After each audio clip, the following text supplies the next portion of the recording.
Hello and welcome to another video called Exord Solo Stratholme Living.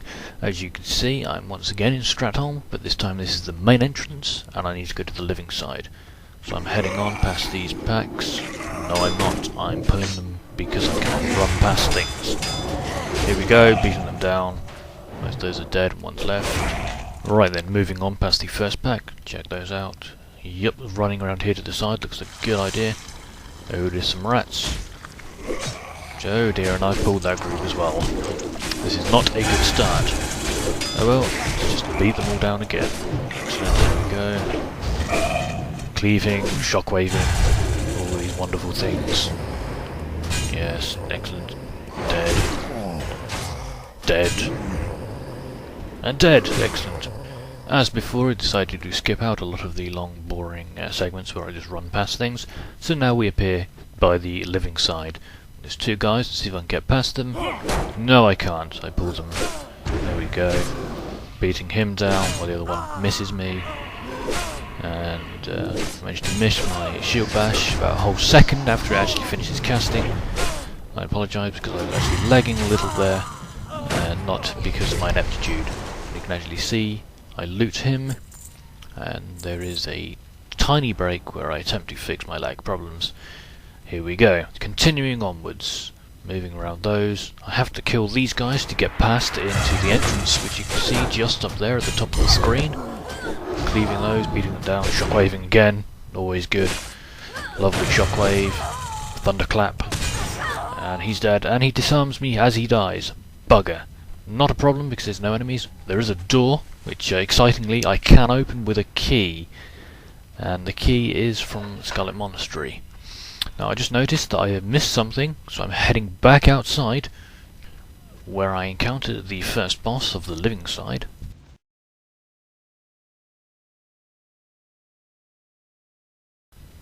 This is not a particularly difficult boss, but he does hit quite hard.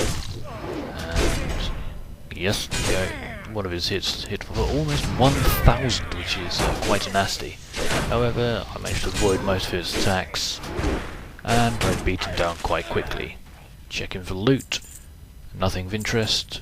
No, they're definitely not interesting. Moving on. Quick wipe effect to back to the door, which I opened earlier. Now I'm heading past all these groups because I don't want to fight a lot of this trash. Heading on. Let's see if I can avoid these. Yes, looks like I did.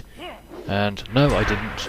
And I get punted into another group, and bugger, I have to fight them all.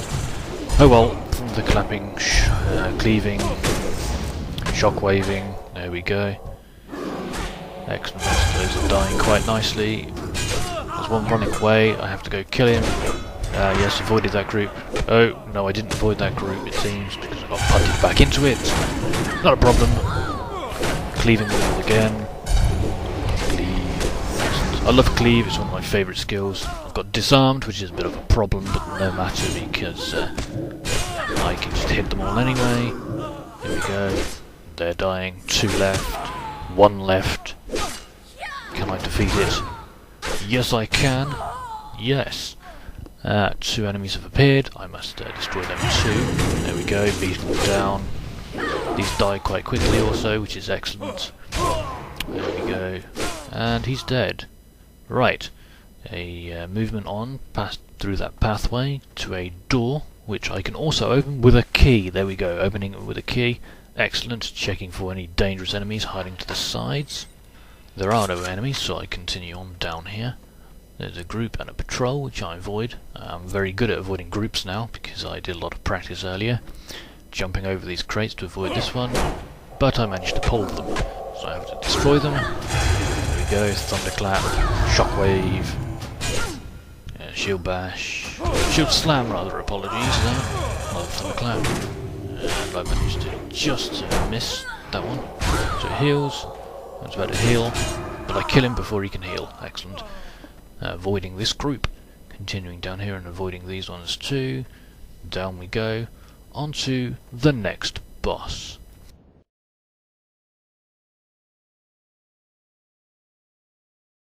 This boss on his own is not particularly difficult, however during the fight he does summon in additional enemies, which is a problem, especially when they mount up.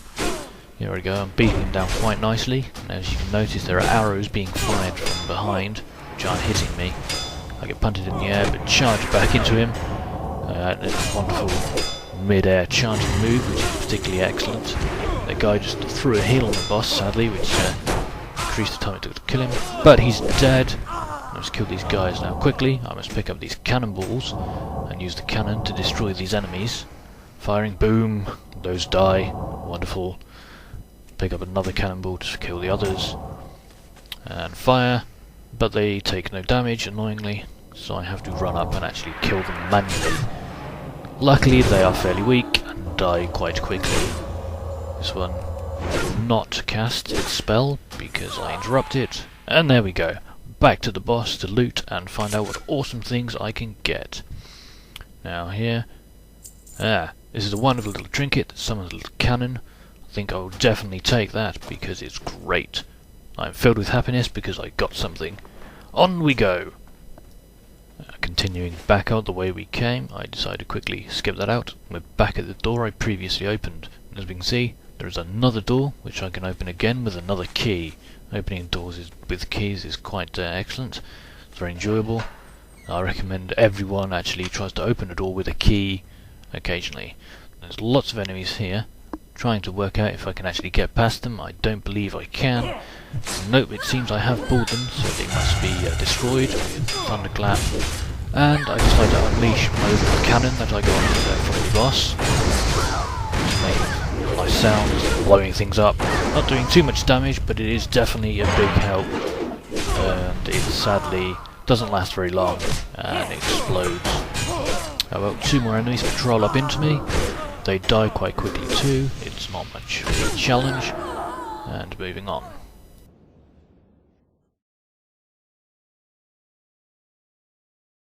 This is the next boss. He is a very powerful spellcaster, however he doesn't have too much health, so he is not much of a problem to beat down.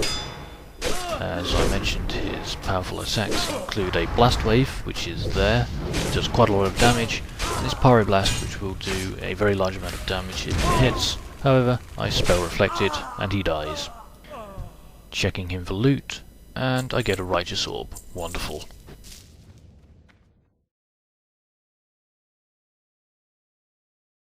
This boss is the head of the Scarlet Crusade, a very dangerous person indeed, and he dies quite quickly. He doesn't do much damage because I can avoid most of it. However, he transforms into Balnazar.